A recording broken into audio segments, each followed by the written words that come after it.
Kiêu Sa. Tại sao em lại khóc? Họ đã đi rồi. Họ đi rồi. Nhưng mà họ là ai? Em cũng không biết nữa. Có lẽ là em đã yêu rồi Kiêu Sa ơi.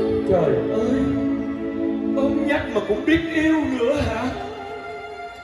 Thôi hết rồi. Anh Kiêu Sa, em yêu người ta là có tội phải không anh?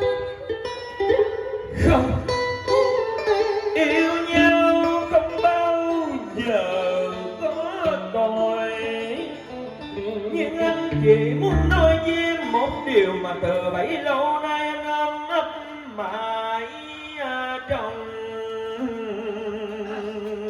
tim.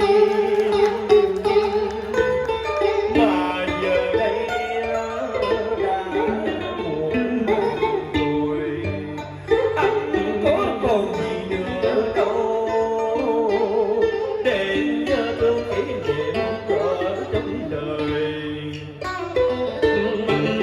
Đã một thời nắng chiều trong tuổi thơ ấu hồn nhiên, để tạo những một thiên đường, một thiên đường qua hôm.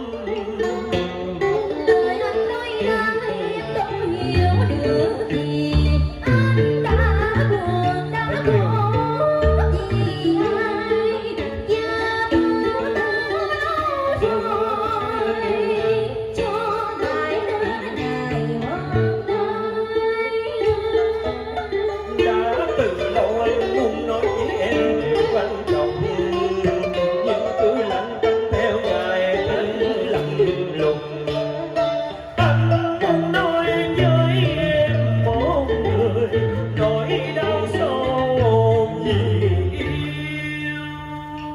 Cũng như anh em là kẻ ngày chinh phạt đêm ngõ trên yên ngựa chào em ra quay, chưa bao giờ biết sao sao bỗng nhiên nghe buốt lạnh tâm